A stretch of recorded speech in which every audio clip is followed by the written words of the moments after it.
from your expertise in different areas. So I will start with Sebel, okay, and I'm sure I don't pronounce correctly, but Sven, right? Okay, so being the head of the factories group in Coca-Cola, so I want just to maybe ask a very quick question. How quality looks like now, 2026, compared to what you have seen maybe 3 years ago? Did the definition change? Did the practice change? Okay, just shed a light about this. Okay.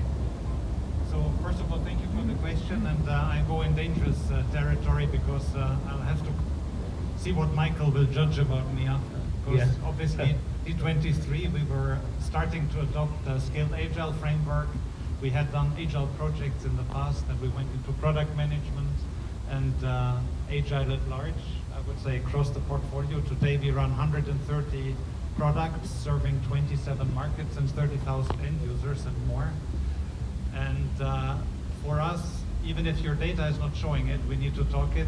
We have been driving a lot of increased velocity and also visibility. And I think the visibility that a fully product managed portfolio is providing is helping quality a lot, because you suddenly see product teams sharing data on mean time to resolve, on defect rates, etc., which before that was not possible. In a project-driven world, people rolled on a project, they rolled off on a project.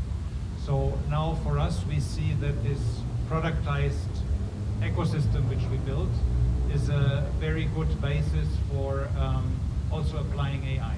Because with the transparency we have, we think then putting AI on top of the product-related testing, we're gonna receive really progress in quality, but also in productivity. But that is still to prove. Okay, so it's just the concept is there, but we need more proof, okay, for the impact. So this really brings a very important question. Is it really AI will make testing faster, or we have the illusion or expectation that it will make it faster?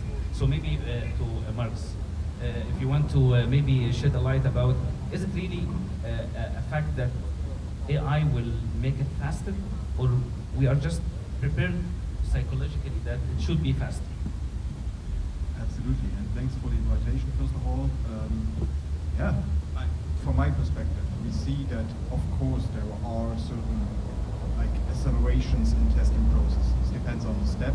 So maybe for requirement engineering and then for test case creation, all those things, that are obvious choices. But when you think about, for example, performance testing or load testing and even security, thinking about the newest models we have seen released from Anthropic, that has a huge impact on security testing as well. But I think what I see in our client engagements is that the expectations are too high at the moment.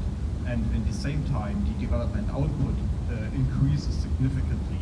So when you just use cyclomatic complexity as a measure, it's increased because of vibe coding, because of the use of AI in coding. And that is exactly the topic where we have a much more larger focus in quality assurance as well. And that is a two different directions movement we see at the same time. And I think that is the expectations are too high in quality assurance to be faster, to be like before breakfast instead of just taking 1 week at the end of the project.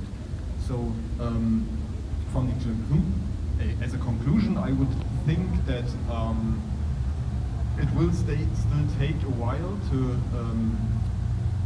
do quality assurance in a project, but the integration into the life cycle is a different way.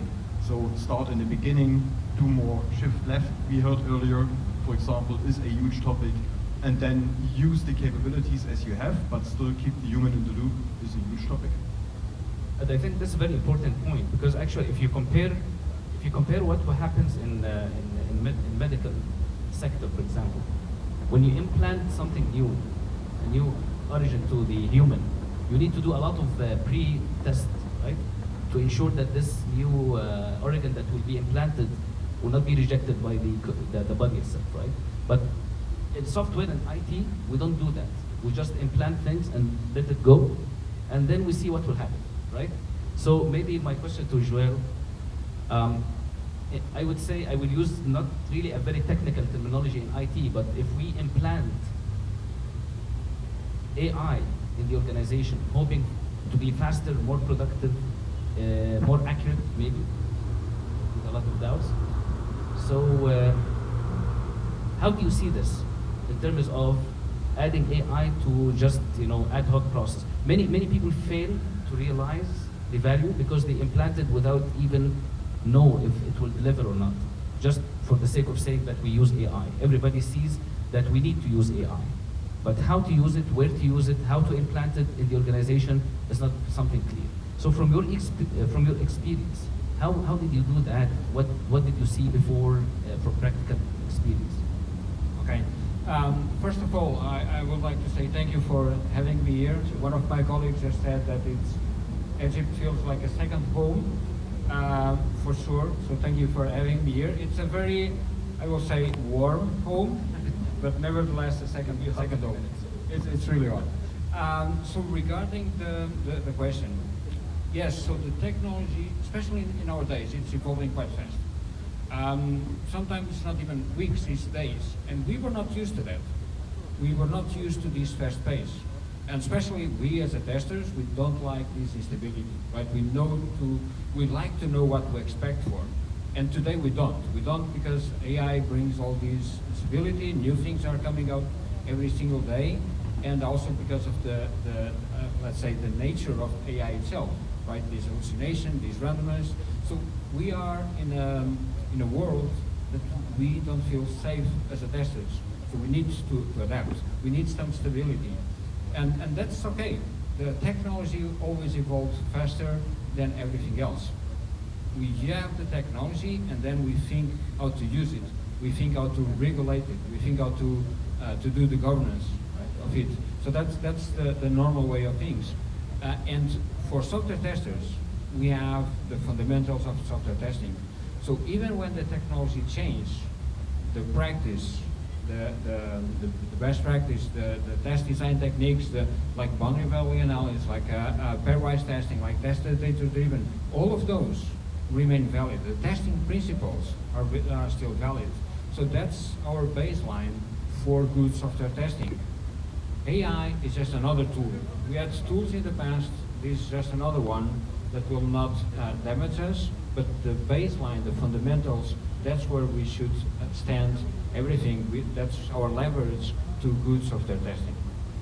And with that, I think the human factor is very important, and how we prepare the talent and next generation for those who are using AI as one of the natural tools, I would say, in the future. So my question is maybe to Vernon, and my point here is that how do you see as one who works in the maybe preparing the generations and working in education and training and all these kind of things, if you compare those who take maybe certificates like ISTQB or other certificates today compared to 3 years ago, what's the difference that you maybe noticed? Well, that's a good question because I think it's covering all what you say. In fact, yes, testing stays same, and nevertheless it's totally different. And yes, we have high expectations, and perhaps they are too high, but I think that they are too low. Honestly saying, this is the biggest revolution we are having in our whole life. Because when we think about that, at the moment, around $700 to $800 billion are spent this year just for data center, just for AI. That is huge. So within the next 6 years, we will spend around $10 trillion just on AI. The whole internet thing took 15 years and cost $2 trillion. So it's ×5 what we are seeing here. What does it mean for all the students, for all the people? Things are changing drastically. So it is not that you can just stay with the knowledge you have today for the next years. And this is what we see in ISTQB. So when you see Claudia's presentation from the beginning, yes, we need to adapt our knowledge every year now because it's changing so fast. And we will never be as slow as we are today. That is also the case. So yes, the expectations are perhaps too high, but I think what we will see within the next 5 years, we will be much faster than we expect today. And that is the same with education. So we will need skills, and you cannot just stay with one skill, you will need to prepare it all your life. So organizations like ITIDA are super, super important for the next years. And I think this was reflected in Claudia's talk, that the Gen AI syllabus itself changes, maybe it changes over time. Now we see release every 3 months, almost, on average. So, and this reflects what's happening in this market, right?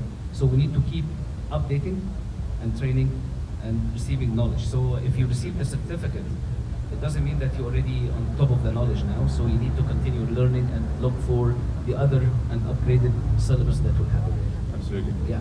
Before I turn to the next question, which I think it will be very debatable, I want just to remind the audience that we have here the QR code that you can scan if you have any question to the panel, so you can type it, and then my colleagues will compile all the questions, and we will have it in the last maybe 10 minutes for my guests here. So make sure if you want to contribute or ask any question, just scan the code, type your question as we speak. Okay? So now I will turn to a very difficult question, I would say. So please be patient. So the question is related to how I want to say it in a little quiet way. Everybody here sitting and asking a question in their mind: will AI change or take even forever the role of a software tester? Would that happen? It will change really the skills and the capability and the need even for software testers. We hear every day about companies that shrink in terms of numbers, and they say that we can do this now. Instead of 400 developers, we can just use 10, and we can use 5.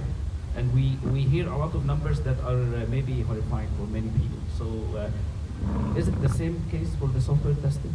I will start with Sven. I think there were recently certain studies showing that AI has in fact not really reduced jobs. Also, our American friends are always very good in publishing stuff to beef up their numbers at quarter ends and say we'll release so many people. I think, especially in software, you referred it before, we sometimes do, I don't know, operations on the live body where we implant certain things and, oh, we have a spike of incidents in production. Oh, we have a downtime. Not Yes. that we are doing that, but I heard about other companies. and that's in fact still a lot of work to do for quality engineers, test engineers, to really, as Marcus described it, to go ahead, to shift left, to be early, and to improve our practices on test engineering, quality engineering. So I don't think that this, the job will go away. As Werner described it, the job will change significantly.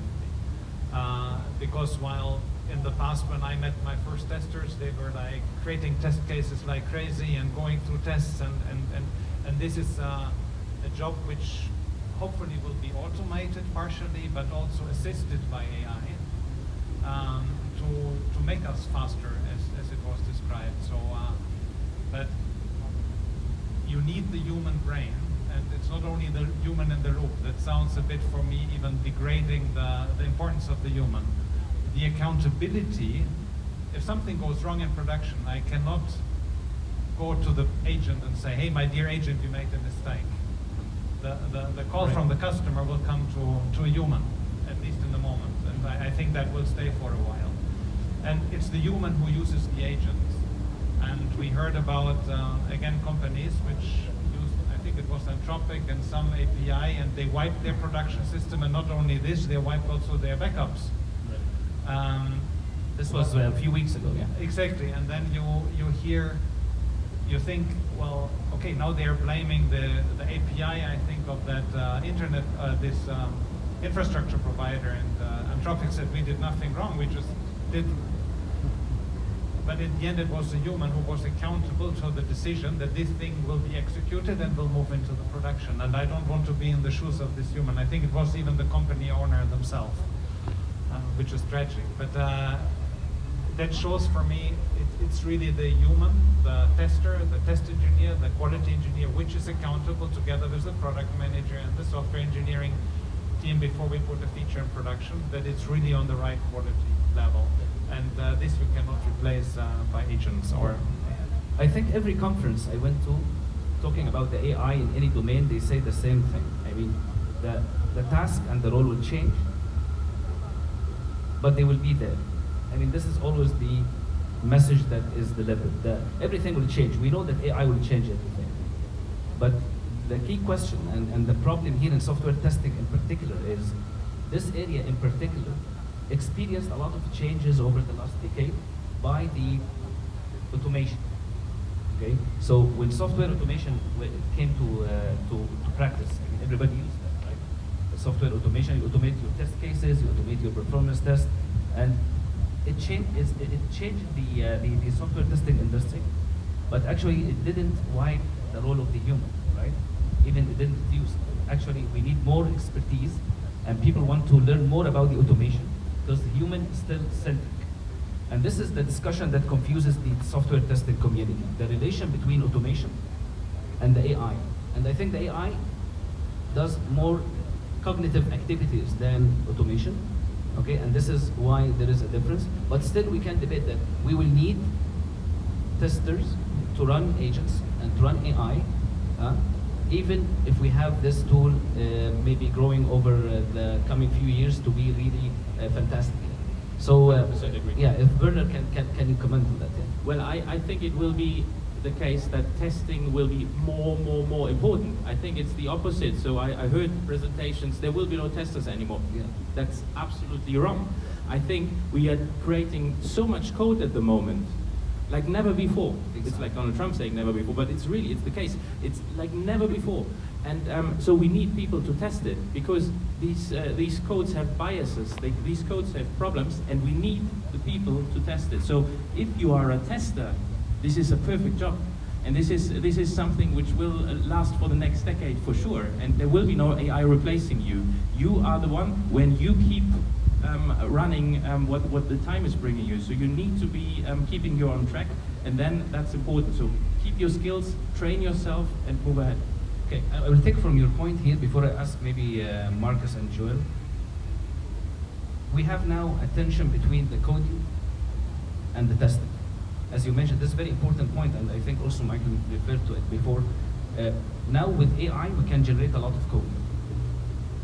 And actually, we all know that this code generated by AI, even if it's getting improved, and it's even more reliable than before, but still it has security issues, still have a lot of, maybe I would say, overdone in terms of features, in terms of complexity, and psychometric complexity increases.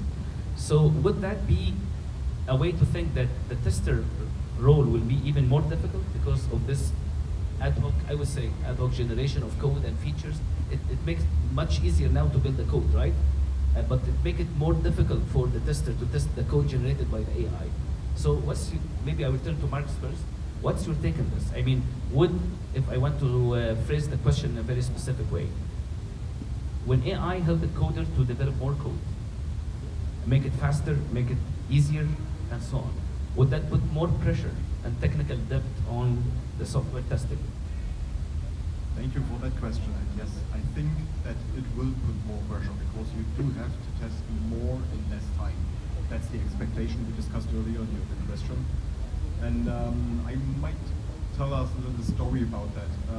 I drove a hackathon about 12 years ago on automation, and we did exactly the same things, but moving from like waterfall development without any frameworks to a framework-driven agile development. And we saw that, okay, automation makes it faster in the execution, but the development takes much longer. And nowadays, I just had a short dry run on a hackathon. I'm driving today in Germany, and they included in the solution a large language model for agentic solutions on developing their automation, reviewing their requirements and all those things.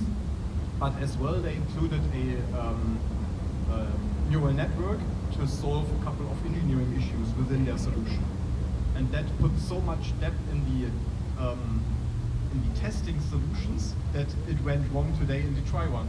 So they are the experts in the German market right now, and still they struggle with the technical depth of the solution they put in the testing efforts. So yeah, I think this will make a lot of pressure, not only from the time perspective, also from technical perspective.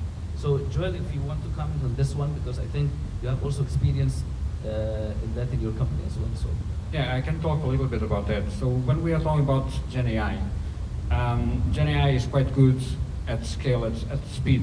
Right? It can help us improving the speed, but the accountability remains and should always remain with the tester. That will not go away.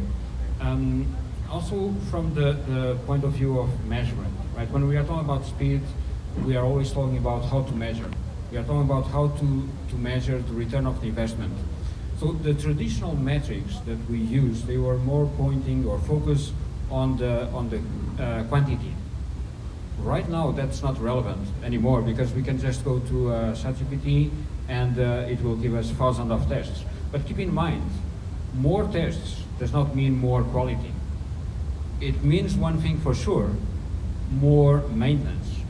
We will need to maintain all the test cases that we are creating. If they are created with Gen AI, you can say, oh, Gen AI will also do the maintenance. We just go to Gen AI, we ask him to maintain, and that will be the output. That can be somehow true, but it's not free.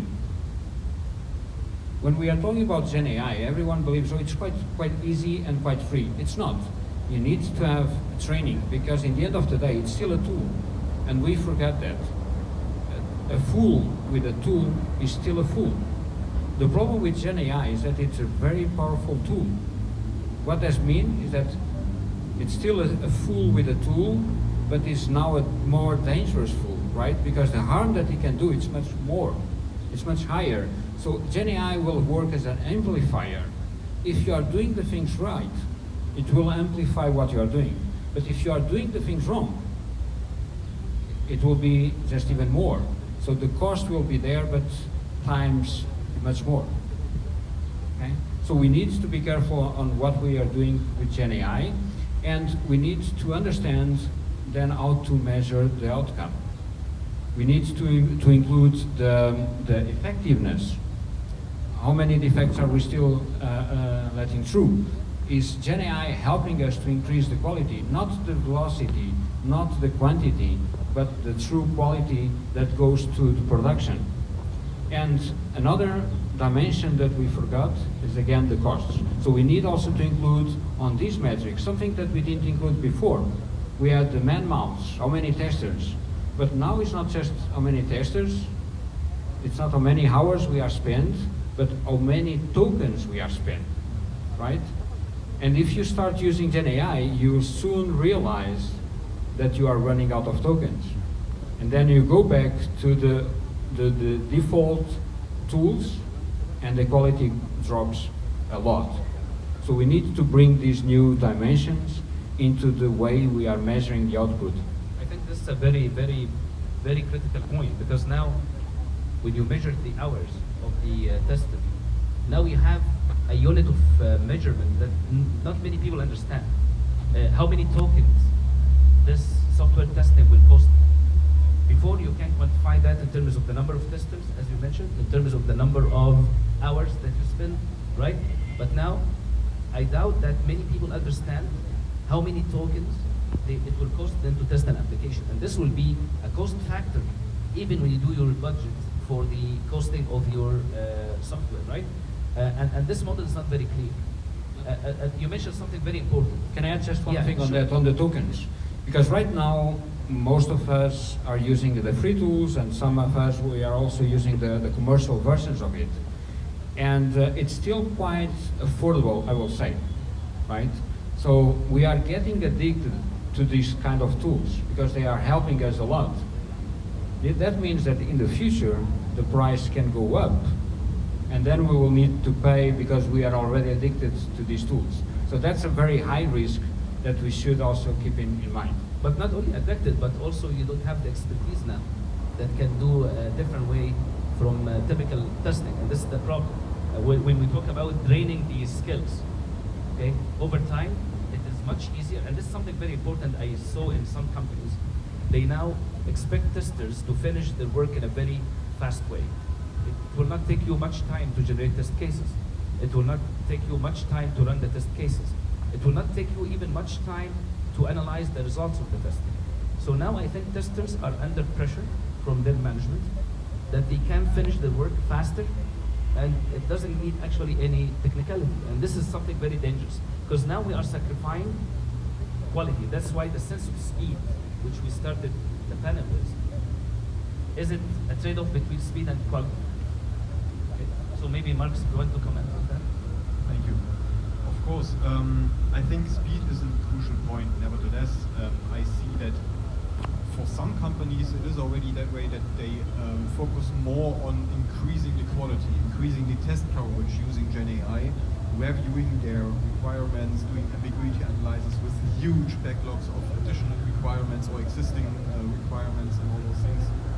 And then even in the testing, you could much more focus on specific test design techniques, on specific metrics, instead of just reducing the headcount in the project. Nevertheless, we see on other areas, for example, automotive area in Germany, they are under high pressure at the moment.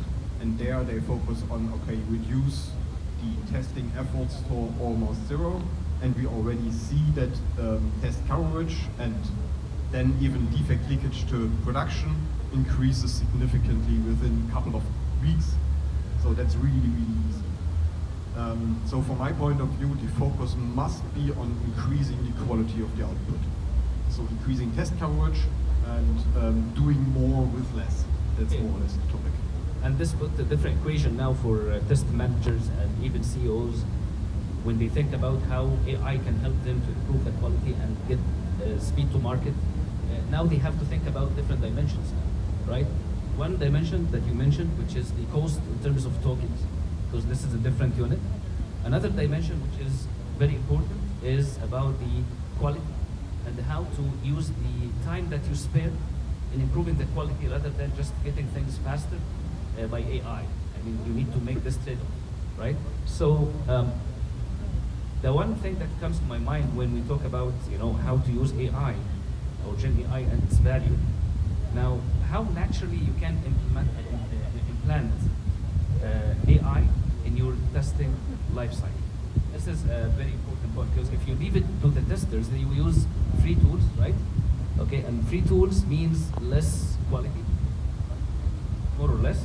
So how do you ensure that there's governance in terms of you want to use the right thing, the right tool, use it right, and also being part of your mainstream testing process? Any experience on that? I can turn that to Sven. Well, on our side, we are, and I don't want to make advertisement now, so I need to be careful, but we are like a big Visual Studio Code user for our developers, and this comes with Git Copilot. So, and for us, this is in the moment the tool to go to, because then you have the same seats for developers, but for testers as well. Now, is this the golden bullet? Maybe not, but it's for sure not free. I mean, you'll definitely not, because if you use the free tiers, then also the companies will use your own data as training data, and then you see you have data privacy issue, or you have intellectual property being suddenly appearing in other people's responses, which you do not want to have. So definitely free tools are for us a no-go. Now, obviously there are also specialized tools in the different areas. I think the designers work with Figma Make. Now everybody's hot on Anthropic, I know. But I think the tooling will evolve very closely, but definitely we rather go for we want to go for the paid ones because of the protection we have and the governance we can have. And we want to standardize as much as we can, but we can not only standardize, because testers would have obviously their own needs, and we need to cater for that. Okay, and Marcus, if you want to comment on that, how you plan that with governance?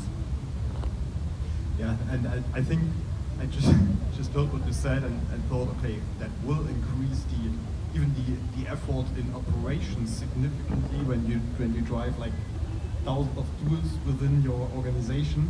And of course you need to drive all them, you need to maintain all them, you need to made sure that everything is up to date, that you don't have security issues with them, and all those things. And we just had a larger governance workshop last week, talking about introduction of overall AI approaches within a German retailer. And they told us the most important point, just at the beginning of the workshop, the most important point is the governance, because we don't really know how to comply with European AI Act, with NIS2, with all those regulations we have right now in the market. And then getting the commitment of their management, having shifted focus from, for example, GitHub Copilot, then to Claude Code or whatever, all those shifts, and to agree on them within a time frame, not in 4 months or 1 year, but within 1 week or something like that, is a huge effort the companies need to drive. And I think there is no solution yet, but companies take different approaches, and what I see is that is exactly the same thing like in the ISTQB. We need to have faster cycles within the decision taking, and to focus on, okay, what really brings impact with clear measures, with clear metrics, like we do in testing. So that's our expertise, isn't it? I think that's very, very interesting. And I will, because this is very important question, so I need the insight from also you, Joel. Okay. Before that, let me tell a story about the use of VS Code and GitHub Copilot. A very recent one where some team members were just doing some refactoring, they were moving some tests around, and they were using, of course, the paid version, and everything was working quite well. And then they ran out of tokens, and they didn't realize that. What means is that the tool automatically switched from the paid version to the free version. And then they just submitted the new version of the files, the new version of the tests, and when we were reviewing them, we found out that some of the files, they had a comment saying, your tests should be here. And the actual tests were just removed, they disappeared. So it was a nice way of comparing the paid version that was actually producing the tests with the free version that was just putting a comment, well, deleting the test and just putting a comment saying, you need to have your test here. Well, usually you get some alerts when that happens and you can act to that, but... Yeah, but you know, humans fail, right? That's the human part on it. Yes. Regarding the compliance, and now we have this European AI Act that is trying to enforce the rules. And the rules will always come later, right? First you have the technology, you are playing around it, and then the rules will come. Keep in mind that most of the companies, I will say, just using the Pareto, if you know the 80-20, 80% of the companies are still struggling to implement AI and to get benefit out of the AI. They are still on the phase where, yes, we are playing around, we are seeing some benefits, but it's not at enterprise level. It's still at the project or team level. So that's not yet spread. But when we come and we need to apply now the AI Act and the rules and to enforce them, that can be, I will say, a blocker. Right? It will not enable us, it can be a blocker. The difference is on the companies that are starting the governance and the best practice since the beginning. The ones that are already prepared since the beginning with good practice, with good governance policies in place, the AI Act will just confirm what they are already implementing. And I think that, again, Egypt with the AI initiative, it's again, coming first here, just in time, because there is a strong focus on governance before even the rules. So I don't see a huge impact on the rules if the governance policies are being implemented correctly. So congratulations also to that initiative from Egypt. Thank you. And I think that speaking of the EU Act, and I think a few days ago, a couple of days ago, they announced that they postponed the implementation for more than 18 months. And this is something that's really striking, because actually this means that we need even more internal governance in companies, so they can make sure that they are using AI in the right way. So even the biggest initiative in AI governance, I would say worldwide, still struggling to be implemented. So this puts a lot of effort in terms of understanding what governance is and how we can implement it. So, and back to you, if I want to ask a quick question about how are from your experience, how we can prepare people to understand the accountability and the governance of AI, especially in software testing? Do you have any experience on that? Well, in software testing, I was one of the authors of the AI syllabus of the first one, and that was a big discussion, of course. So governance is important. Ethics is a very important topic.